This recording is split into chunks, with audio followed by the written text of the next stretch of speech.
हिमांशु शुक्ला। आज एक विकट स्थितियों के सामने हम ग्रामवासियों व जनपद अध्यक्ष, सरपंच, उनके साथ वार्ता करेंगे। मुद्दा है नई गज मंडी में दुकानों का आवंटन। मुद्दा है करोड़ों रुपए की लागत से बनने वाला नए गज मंडी में ग्रामवासियों व जनपद सदस्य को भारी भ्रष्टाचार दिख रहा है। हम देखेंगे क्या समस्या और क्या भ्रष्टाचार की गेट में क्या क्या चल। मैं पहले जनपद सरपंच से बात करूँ। आइए सरपंच महोदय जी, आप कहाँ से आप सरपंच? मैं ग्राम पंचायत कोड़ा पार से हूँ। कोड़ा सरपंच पार संजय से। यादव। क्या नाम है? संजय यादव। संजय यादव जी। जी, ये मंडी बन रही है, ये घोड़ा पार में आती है? हाँ, कोड़ा पार सिमरिया में है। सिमरिया, घोड़ा पार और कौन सा गांव लगा हुआ है? और वैसे खोखली भी लगा हुआ है साथ में। खोखली भी साथ में जी लगा जी हुआ है। 3 गांव लगा हुआ है। जी। बताइए आपकी क्या समस्या, क्या आप समस्या ये है कि जो हमारे ग्राम पंचायत कोड़ा पार साथ में सिमरिया भी है, तो इस पर छत्तीसगढ़ का सबसे बड़ा धान मंडी बन रहा है और उसमें लगभग 150 कॉम्प्लेक्स हैं। 80 बाहर है, 150 दुकानें बन रही हैं। हाँ, कॉम्प्लेक्स 80 बाहर, 80 मतलब अंदर है, लगभग 160 के करीब है। 160 दुकानें, 80 बाहर मेन रोड में और 80 अंदर है। जी जी। तो कहने की देखो, जब हमारी पंचायत में बन रहा है तो एक पंचायत वाले लोगों का ये रहता है कि पंचायत को कुछ कॉम्प्लेक्स दिया जाएगा आरक्षण के हिसाब से। जी। और बाद में हमें ये पता चला है कि ये जो गुप्त रूप से इसको नीलामी कर दिया गया है, मतलब नीलामी के लिए फॉर्म जैसे प्रकाशित करते हैं तो उसमें कोई उतना जानकारी नहीं मिलेगा कि आपको किस पेपर में दिया, वो भी जानकारी नहीं है। जब नीलामी की प्रक्रिया की गई, इसमें समाचार पत्रों के माध्यम से नीलामी की सूचना दी जाती है, उसमें आपको सूचना नहीं मिल पाई? जी जी, उसके हिसाब से हमें तो कोई आपने जानकारी नहीं कौन से समाचार पत्र देखे? वैसे तो हमारे यहाँ आता है दैनिक भास्कर चलता है ज़्यादातर जी, और नव भारत आता है जी। तो इसमें देखे आप इसमें कौन नहीं थे जी। और पता चलता है कि लगभग 130 लोगों का उसमें था कि आवंटन इसके नाम से फॉर्म ले लिए, जमा कर लिए। 130 लोगों का फॉर्म जमा कर चुके हैं और आवंटन किए हैं कि नहीं किए, इसकी जानकारी है? हाँ नहीं, उसकी तो नहीं है, उसकी जानकारी नहीं है, लेकिन 130 लोगों का फॉर्म जमा है। जमा है। एक ही घर से 5। हाँ, एक ही घर से उसमें किसी का 3 है, किसी का 4, किसी का 5, ऐसे एक एक घर से। आपका प्रमुख आरोप ये है कि 130 आवेदनों में एक ही घर से 5 आदमियों का भी है, 4 आदमियों का भी, 3 आदमियों का जी है। जी एक ही परिवार को महत्व देना आपका आरोप है। जी। और मेन जो प्राथमिकता है वो हमारे पंचायत के आसपास जितने भी गांव हैं उनको मेन प्राथमिकता पहले दिया जाना चाहिए, उसके बाद जो बचता है फिर बाकी लोगों को प्राथमिकता देना चाहिए। पंचायत को सूचना दिए बिना भी आपका नाम? हीरामणि यादव, सरपंच प्रतिनिधि सिमरिया बा। हीरामणि यादव, सरपंच प्रतिनिधि। हीरामणि यादव, सरपंच प्रतिनिधि सिमरिया बा। आप सरपंच प्रतिनिधि हैं। हाँ, सरपंच जी का क्या नाम है? जोर से बोलो। महेश्वरी यादव। महेश्वरी यादव। महेश्वरी यदू, हाँ। लेडीज है। हाँ। अच्छा, आप बताइए। हमारा ये कहना है कि हमारे गांव की जमीन में मंडी बन रहा है।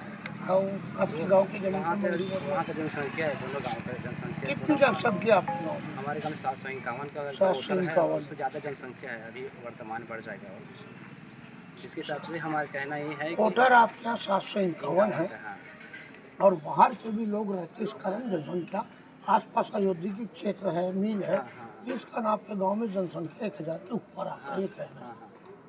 हाँ, बताइए। मेरा कहना है कि हमारे गांव में मंडी बन रहा है, हमारे गांव की जमीन बन रहा है, तो हम लोग को अधिकार क्यों नहीं मिल रहा है, बताना चाहते हैं। आपके पास जब मंडी बन रही थी तो आपसे किसी ने बोला था कि आपको प्राथमिकता दी जाएगी, किसी ने आश्वासन दिया था? किसी बात का शासन दिया है, न जानकारी किसी बात नहीं मिला। आपको आपने पहले यानी बात ही नहीं की? कुछ बात नहीं है इसके बारे में। आप बताइए कहाँ गए वो? जनपद क्या है आप? मैं जनपद प्रतिनिधि हूँ, क्षेत्र क्रमांक 23 से। मेरे यहाँ श्रीमती जी जनपद सदस्य है, श्रीमती इंद्राणी ओम प्रकाश जांगड़ी जी। जी, मैं यही बोलना चाहूँगा कि हमारे क्षेत्र में जो मंडी जो निर्माणाधीन है, छत्तीसगढ़ का सबसे बड़ा धान मंडी जो बन रहा है, जी, जिसमें न ही कोई आरक्षण का कोई उल्लेख है। आरक्षण का तो सभी जगह उल्लेख होता ही है, आप सब अच्छे तरीके से जानते हैं। आरक्षण के मुद्दे में बोला जाए तो SC ST OBC प्रत्येक वर्ग के लोगों को उनका लाभ मिलना चाहिए। साथ ही साथ जो फार्म जो आवंटन की जो प्रक्रिया हुई है उसमें जितने फार्म आए हैं उनके पास, उसमें जो जैसे सरपंच साहब ने बताया कि एक ही घर से 5 लोगों का 6 लोगों का फार्म जो आए हैं उसको एक्सेप्ट जो किए हैं सचिव महोदय, जो हमारे मंडी बोर्ड के जो सचिव है, उनकी हम इसमें पूर्ण रूप से गलती मानते हैं। हाँ, साथ ही साथ हम यही चाहते हैं कि जो जितने भी फर्म वो लिए हैं आवेदन जो वो लिए हैं एक्सेप्ट किए हैं उनको जो है निरस्त करके पुनरावृत्ति करके उसको नए सिरे से चालू करें, नए सिरे से पंचायत को ना ही पंचायत को कोई सूचना मिला है और ना ही कोई जनपद सदस्यों को, ना मतलब जनपद कार्यालय में। और हमको जो है इसमें बिल्कुल भी बहुत ज़्यादा बंदर बाट नज़र में आ रहे हैं। इसके लिए हम शासन से यही मांगेंगे, बोलेंगे कि इसके ऊपर सख्त से सख्त कार्रवाई करके इसको सुनिश्चित करें। अच्छा, जो भवन निर्माण हो रहा है नईगंज मंडी में, टीन शेड बन रहा है ना जी, पानी टंकी बन रही है जी, रोड रास्ता बन रहा है, उसके बारे में आप लोग क्या कहेंगे? अभी तक तो कोई निर्माणाधीन हुआ नहीं है, सिर्फ मुरुम वगैरह गिरे हुए हैं और साथ ही साथ उसमें बजरी वगैरह डला हुआ है। बाकी वो कितने एकड़ में बना रहे हैं और कैसे बन रहे हैं उसका तो हमको कोई जानकारी में नहीं है। वो जानकारी शासन हम जैसे शासन से हम बोलते हैं कि हमको जानकारी दिलाया जाए और साथ ही साथ देखो बोलने से नहीं होगा, आपको आवेदन देना पड़ता है। बिल्कुल बिल्कुल देंगे, दिए हैं आपने? बिल्कुल देंगे।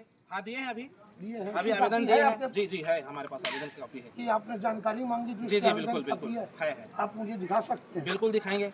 मैं बिल्कुल देंगे। चैनल पे पक्का चलाऊंगा। अगर बिल्कुल, आवेदन बिल्कुल। आप दिए हैं एक जनप्रतिनिधि को जानकारी देना, बिल्कुल अभी दिए ये हैं, अभी हम प्रशासन दिखा में, सकते हैं। अभी हम जो है प्रशासन में बैठे अधिकारियों का ये दायित्व बनता है। कृपया जनप्रतिनिधि भी जनताओं से जुड़े हुए हैं। बिल्कुल जनप्रतिनिधि हमेशा जनताओं के हित की बात करते हैं, इसी कारण उन्हें जनप्रतिनिधि चुना जाता है। लेकिन ये पीड़ादायक बात है और पीड़ादायक क्वेश्चन है।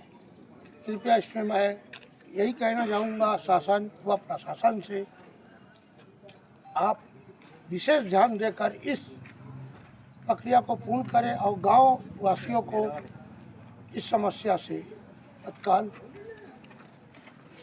प्रभाव में।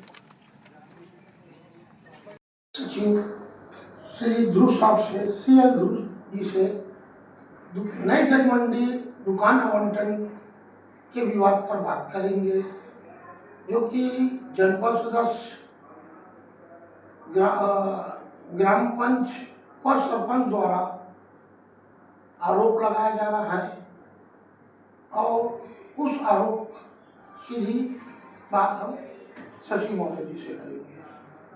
सर, पहला कि पेपर में नहीं हुआ, जो कि आपने मुझे सत्यता पेपर की कटिंग दिखाई, पेपर में हुआ है। हाँ, जिसने आपने मुझे कटिंग दिखाई वो मैं चैनल में 25/3/2024 के करीब हुई, 25/3/2025 के। इनका दूसरा आरोप है कि एक ही परिवार का, उस पर क्या कहेंगे आप?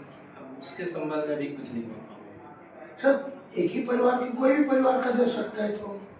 हाँ, कोई भी मतलब अब आम पे था।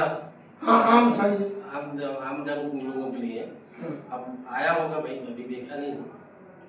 सर, आप इसके पहले बड़ी मंडी में काम किए, सहारा नगरी, धमतरी, और उसके अलावा आप भाटापारा में आए। तो आप भाटापारा के लिए और मंडी के लिए आप क्या सोचते और क्या करना चाहते हैं, व्यापारी से लेकर किसान तक के लिए? सर, सारी मूलभूत किसानों के लिए सारी मूलभूत सुविधा के लिए प्रयास कर रहे हैं। किसानों को कोई प्रकार की दिक्कत परेशानी ना हो, सारी व्यवस्था करने का प्रयास कर रहे हैं। जैसे कुछ मूलभूत सुविधाओं का आप नाम बताइए जो कि अभी चालू हुआ आपके कार्यकाल में। अभी तो फिलहाल नहीं हुआ है, अब नया बढ़ रहा है, नया मंडी में सब सारी नई मंडी बढ़ रही है। नई मंडी की लागत 55 करोड़ रुपए से ऊपर की है। पूर्व मंडी अध्यक्ष और कांग्रेस के नेता शर्मा जी ने आपको, सुशील शर्मा जी ने कभी इनको 80 करोड़ बोलते हैं, कभी और कुछ फिगर बताते हैं, बोलते हैं कि ये कांग्रेस शासन द्वारा हुआ है। आप इसे स्पष्ट करें कि ये मंडी फंड से हुआ है कि शासन द्वारा है? मंडी निधि से हो रहा है, जो भी हो रहा है प्रक्रिया मंडी निधि से हो रहा है। जो भी पैसा लग रहा है जो भी मंडी निधि से मंडी लग निधि रहा है, से मंडी निधि से हो रहा है। मंडी निधि से लग रहा है।